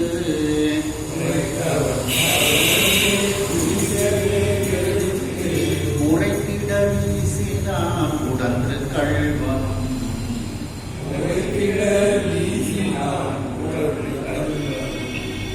இப்போ அறத்தோடு பாவம் நேர்ந்த என்ன ஆர்த்து? இப்ப அறத்துக்கும் பாவத்துக்கும் சண்டை வந்தது போல இவர்கள் இருவரும் இப்பொழுது சண்டையிடுகின்றார்கள். என்ன ஆர்த்து? ஆரவாரித்துக் கொண்டு இரு திறத்தரம் மூன்று அமர் செய்ய, இரண்டு பக்கத்தவர்களும் இந்திரனுடைய அந்த படைகள், அந்த விருத்ராசுரனுடைய படைகள், இவர்கள் இருவரும் மூன்று அமர் செய்ய போர் செய்கின்றார்கள். கோபத்தோடு போர் செய்கின்றார்கள். கல் சிறை குறைத்தவன் தகுவன் பேர். கல் சிறை குறைத்தவன்னா, கல்னா மலை, மலைகளினுடைய சிறகை அறுத்த இந்திரன். இது ஒரு வரலாறு இருக்கின்றது. அப்படி அந்த மலையினுடைய சிறகை அறுத்த இந்திரன் இந்திரன். கல் சிறை அறுத்து குறைத்தவன்னா இந்திரன் அர்த்தம். அந்த மலை சிறகை அறுத்த இந்திரன் தகுவன் பேர். தகுவன்னா அசுரன். அந்த அசுரனாக இருக்கக்கூடிய விருத்ராசுரன் பேர் புலிச வேல் எடுத்து உரைத்திட வீசினான். தன்னுடைய வஜ்ராயுத படை, அந்த வஜ்ராயுத படையை எடுத்து அவனுக்கு துன்பம் ஏற்படுமாறு வீசுகிறான். உரைத்திட அப்படின்னா துன்பம் உருமாறு, துன்பம் வருமாறு, நன்கு பதியுமாறு அந்த வஜ்ராயுதத்தை அந்த விருத்ராசுரன் மேல் வீசுகின்றான். உடனே உடன்று கழ்வன், உடனே அந்த கழ்வனாக இருக்கக்கூடிய அந்த விருத்ராசுரன், ஏன்னா எதனால கழ்வன்னு சொல்றாங்கன்னா பின்னால கடலுக்குள்ள போய் ஒழிய போறான். அப்போ ஒழித்ததனால் அவன் கழ்வன். உடன்று கழ்வன், அந்த விருத்ராசுரன் என்கின்ற அந்த கழ்வனும் இதற்கு பதிலடி கொடுக்கின்றான். எப்படி பதிலடி கொடுக்கின்றான்? அதாவது இடித்தனன் கையில் ஓர் இருப்பு உலக்கையை,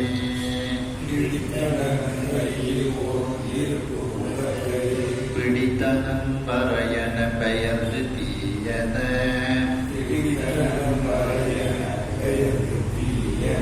துடித்தனன் சசிமுலை சுவடு தோய் புயத்து,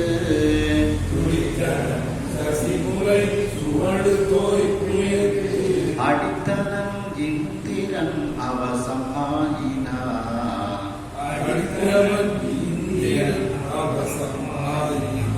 உடனே அந்த இடித்தனன் பதிலுக்கு இப்பொழுது அவனுக்கு துன்பம் தருகின்றான்.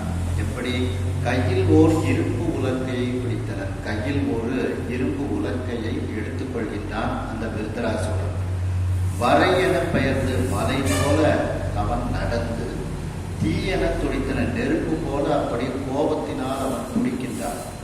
அந்த சசி முலை சுவடு தோய் புயத்து, சசின இந்திராணி, இந்திராணியுடைய மார்பகங்களுடைய அந்த சுவடுகள் தோய்ந்த அந்த மார்பகங்களை புஜத்தை உடைய அந்த இந்திரன், அந்த இந்திரனுடைய மார்பில் அடித்தனன். இந்திரனுடைய மார்பில் ஓங்கி அந்த இரும்பு உலக்கை வச்சு அடிக்கிறான். இந்திரன் அவசமாகினான். அந்த இரும்பு உலக்கை வச்சு அடித்த உடனே இந்திரன் அப்படியே மூர்ச்சை மயக்கமாகி மூர்ச்சை அடைந்து கீழே விழுந்து விடுகின்றான். அதாவது இந்திரன் வஜ்ராயுதத்தால தாக்குதான்.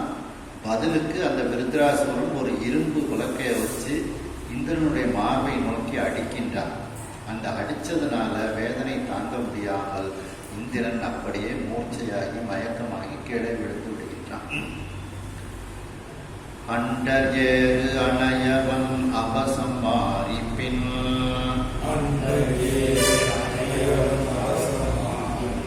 கண்டகம் கைதவம் நினைந்து எக்கள்வன் நேர், மண்டு அமராற்றுவான் வலியிலோம் என,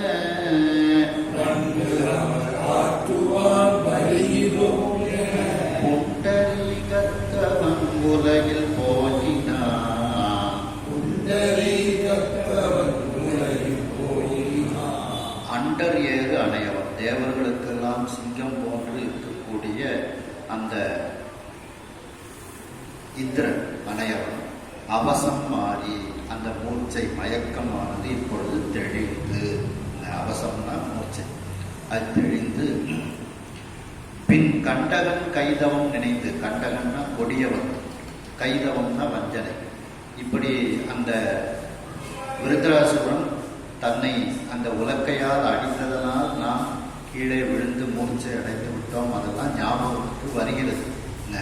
அதையெல்லாம் நினைத்து பார்க்கின்றார், நினைவுக்கு வருகின்றது. கண்டகன் கைதவம் நினைத்து அந்த வஞ்சக செயலை எல்லாம் நினைத்து உடனே யோசனை பண்றான். இக்கழ்வன் நேர் மண்டுவர் ஆற்றுவான் வருகிறோம். இந்த கழ்வனுக்கு எதிர் நின்று கொண்டு, நேர்னா எதிர் நின்று கொண்டு, மண்டு அவர் வலிமையான போர் ஆற்றக்கூடிய வலிமை நம்மிடத்தில் இல்லை அப்படின்னு தீர்மானித்துக் கொள்கின்றார். வருகிறோம் என அப்படி நினைத்து கொண்டு, சரி நாம் நம்முடைய வலிமையை பெருக்கிக் கொண்டு இவனோடு போர் செய்யலாம் அப்படின்ட்டு அவன் நினைத்து கொண்டு நேரியா புண்டரிகத்தவன் உலகில் போயினான். தாமரையில் அமர்ந்திருக்கக்கூடிய பிரம்மன் இருக்கக்கூடிய அந்த சத்தியலோகத்திற்கு, அந்த போர்க்களத்தை விட்டு இந்திரன் சென்று விடுகின்றான். அந்த அவன் கீழே விழுந்துட்டான்னா அவனை வந்து கொல்லக்கூடாது, அது ஒரு தர்மம், போர் தர்மம். அதனால இவன் கொல்லலை. அவன் அந்த மூர்ச்சை தெளிந்த உடனே அவனுக்கு நடந்ததெல்லாம் நினைவுக்கு வருகிறது.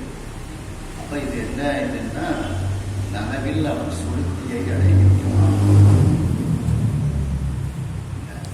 நனவு நிலையில இருக்கும்போதே அவன் சுளுத்தி நிலையை அடைந்து விடுகிறான். ஏன்னா இப்போ சாகராவஸ்தையில வந்து 35 கருவிகள் வேலை பார்க்க, சொப்பனாவஸ்தையில 25 கருவிகள். சாகராவஸ்தையில வந்து ஞானேந்திரியம், கர்மேந்திரியம், 10 வாயுக்கள், தசவாயுக்கள், அதுக்கப்புறம் சப்தாதி வசனாதி 10, 30, அந்த கரணம் 4, மனம், புத்தி, சித்தம், அகங்காரம், பூர்ண தத்துவம், இப்படி 35 சுவிட்சு அங்கே இயங்கு. அதனால தான் நனவு நிலையில இந்த சாகராவஸ்தையில நமக்கு சோர்வு உடனே விட்டுருது. சொப்பனாவஸ்தையில இந்த 10 மட்டும்தான் போகுது. ஞானேந்திரியம், கர்மேந்திரியம் மட்டும்தான் ஆஃப் பண்றாரு அந்த சுவிட்ச். மீதி எல்லாமே இருக்குது.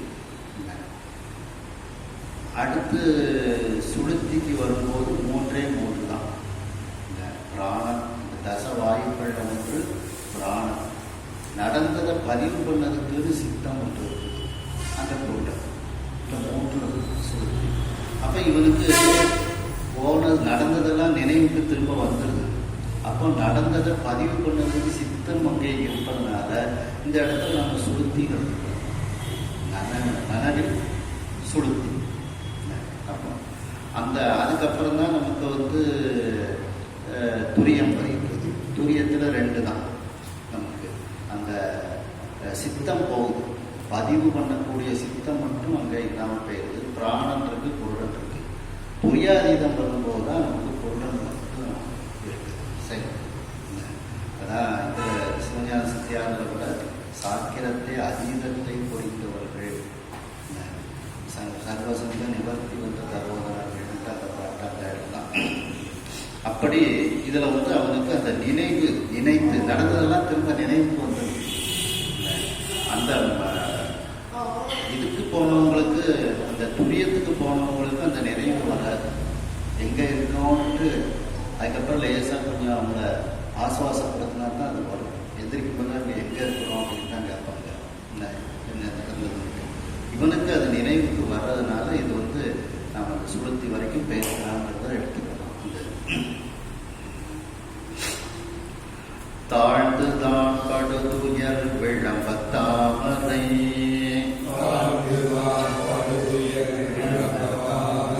வாழ்ந்தவன் வலாரியோடு அனைத்து மாமகள்,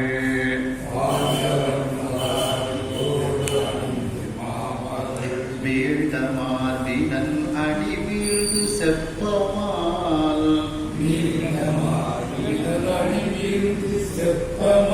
சூழ்ந்து வானாடனை நோக்கி சொல்லுவான்.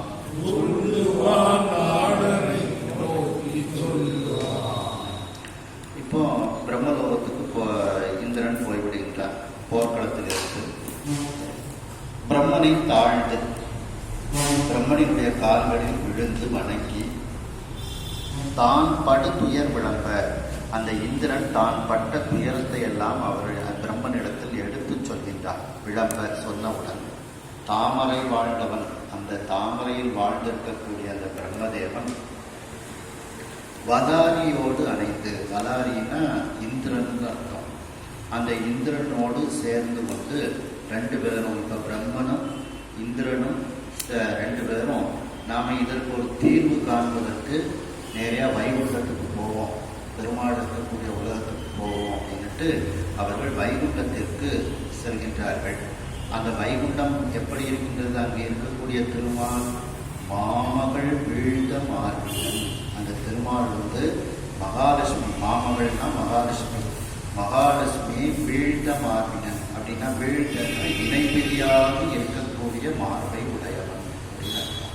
வீழ்கன்னா என்ன அர்த்தம்னா இணை பிரியாது அகலாத அன்பு அகலாத மனைவின்னு சொல்றாங்கல்ல, அதுபோல அவனுடைய மார்பை விட்டு அகலாத மார்பை உடையவன் அந்த திருமால் அவனுடைய திருவடியில் விழுந்து, அந்த திருமாலினுடைய அடி விழுந்து திருவடியை கீழே விழுந்து வணங்கி செப்ப நடந்ததையெல்லாம் இந்திரன் எடுத்து சொல்கின்றான். மால் சூழ்ந்து, அந்த திருமாலானவன் சூழ்ந்துன்னா எல்லாத்தையும் நினைத்து பார்க்கின்றான்.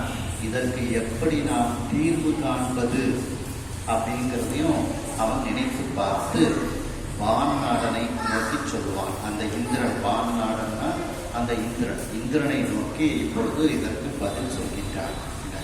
வலாரி அப்படின்னா இந்திரன் அர்த்தம். பலன்னு ஒரு அசுரனை அடித்தவன் இந்திரன், அதனால அவனுக்கு பேரு வலாரி அப்படின்னு இந்திரனுக்கு பேரு. இதுல கந்தர் அனுபூதியில சொல்லும்போது கார்மாமிசை காலம் வரில் கலவர் தேர்மாமிசை வந்து எதிரப்படுவாய் தார் மார்ப வலாரி தலாரி எனும் சூர்மா மடிய தொடு வேளவனே அப்படின்னு. அப்போ கார்மாமிசை அந்த எரும மாட்டு மேல காலம் வரில் யமன் வரும்போது நீ மயில் மீது வந்து என்னை காப்பாற்ற வேண்டும், எனக்கு எதிரில் நீ வர வேண்டும் சொல்லிட்டு தார் மார்ப மார்பில் மாலைகளை அணிந்த முருகப்பெருமானே வலாரி தலாரி எனும் சூர். வலாரின்னா வலனை அடித்த, அரின சிங்கம் இல்லை எது அழித்த அப்படின்னு அர்த்தம். அப்படி அந்த வலன் என்கின்ற அசுரனை அழித்தவன் இந்திரன், அதான் வலாரின்னா இந்திரன். அவனுடைய தலத்துக்கு அறியணும். அவனுடைய தலம் எது? இந்திரனுடைய தலம் எது? இந்திரலோகம். இந்திரலோகத்துக்கு எதிரியாக சூழ் தல அரியணும். வலாரி தல அரியணும், அதான் தலாரி அப்படின்ட்டு அதை போட்டுக்கிறாங்க. அப்போ அந்த இந்திரனுடைய தலமாகிய இந்திரலோகத்துக்கு எதிரியாக இருக்கக்கூடியவன் அல்லது இந்திரலோகத்தை அழித்தவன் தலாரி எனும் தல அரி, அதான் தலாரி. அந்த இந்திரலோகத்தை அழித்தவனாகிய சூரன், அந்த சூர்மாமணிய தொடுவேலவனே, அந்த சூரனாகிய அந்த மாமரமாக இருந்தவன் மடியுமான வேலை தொடுத்தவனே அப்படின்னு சொல்றார். அதனால் இந்த தலாரி அப்படின்னா இந்திரன் அப்படின்னு அர்த்தம். அதுல என்னன்னா அந்த தலத்தை வந்து நாசமாக்கி விட்டான். அதாவது போருக்கு வந்து பானுபோகன் தான் போறான். அப்பா நான் அதாவது எல்லாருக்கும் ஒவ்வொரு வேலை கொடுக்குறான். அதில் இந்த இந்திரனுக்கு என்ன வேலை கொடுக்குறான் சூரன் அப்படின்னா ஃப்ரெஷ்ஷாக மீன் பிடிச்சி போட்டுருக்கோம், அதை கருவாடாக்கி போட்டுருக்கோம். இந்த பிரயோகம் நம்ம கந்த புராணத்திலே வருது. பக்குவமாக கருவாடாக்கி போட்டுருக்கோம். இந்த தொழிலை பல உயிர்களை கொண்டு இப்படி இந்த ஒரு இடிந்த தொழிலை நம்ம செய்ய வேண்டியது இருக்க போதும், என்னதான் வருதுன்னு பார்த்துருவோம். தப்பிச்சு அவனுடைய இந்திரலோகத்துக்கு இந்திரன் பெயர் தான். வர வேண்டியது வரல சாப்பாட்டுக்கு. உடனே இந்திரன் தப்பிச்சுட்டான்னு தெரிஞ்சது. அப்போ சூரவன் நான் இந்திரலோகத்து மேல படையெடுத்து போக போறேன் அப்படின்னு சொல்லி சொல்றான். உடனே அவன் மூட்டமன பானுபோகன் சூரியனை கோபப்பட்டு தன்னுடைய கட்டில் கட்டி போட்டவன். அதனாலதான் பாவம் தான் சூரியனிடத்தில் கோபப்பட்டவன். உடனே அவனுக்குலாம் இந்த சின்ன வேலைக்கெல்லாம் நீ போகாதப்பா, நான் போயிட்டு வரேன் அப்படின்ட்டு இந்திரலோகத்துக்கு போறான். இந்திரனுக்கு தோல்வி நிச்சயம்னு தெரியும். அதனால இந்திரனும் இந்திராணியும் பறவை ரூபமாக சீர்காழிக்கு வந்திருந்தாங்க. ஜெயந்தன், இந்திரனுடைய மகன் ஜெயந்தனும் அந்த நேரத்தில் அங்கே இல்லை. அவனும் வைகுண்டம் பிரம்மலோகம்னு அங்கே போயிருந்தான். ஒத்தரும் இல்லைன்னு சொன்ன உடனே எதிர்க்கிறதுக்கு ஆள் இல்லை. தெரிஞ்ச உடனே இந்த அந்த பானுபவனுக்கு கோபம் வருது. அப்படியே அங்கே உள்ள செல்வங்களை எல்லாம் எதையெல்லாம் எவ்வளவு தூரம் எடுத்துக்கொள்ள முடியுமோ எடுத்துக்கொண்டு அந்த இந்திரலோகத்தையே தீ வச்சு கொடுத்து. அதனாலதான் இந்த இடத்துல வலாரி தலாரி எனும் சூர், அந்த வலாரி வலன் என்கின்ற அசுரனை அளித்த இந்திரனுடைய தலத்தை சுடுகாடாக்கிய, அந்த தலத்துக்கு எதிரியாக அந்த சூரனுடைய அவன் மாமரமாக இருக்கின்றான். அப்படி மாமரமாக இருந்தவன் மடிய தொடு வேலவனே, வேலை கொடுத்தவனே அவன் மீது அப்படின்ட்டு அந்த தலாரிங்கிறதுக்கு தலத்துக்கு எதிரி அப்படின்ட்டார் என்று இந்த அளவில் இந்த சிந்தனையை நிறைவு செய்து மீண்டும் அடுத்த சிந்தனையில் தொடர்வோம். கையிலாய பரம்பரையில் சிவஞான போத நெறி காட்டும் வெண்ணை பயில் வாய்மை கண்டான் சந்ததி கொடி ஞான பானுவாயே குயிலாறு பொடி திருவாடுதுறைவாள் குரு நமச்சிவாய தேவம் சயிலாதி மரபுடையும் திருமரபு நீடோழி தழைக மாதோ. ஹர நம பார்வதி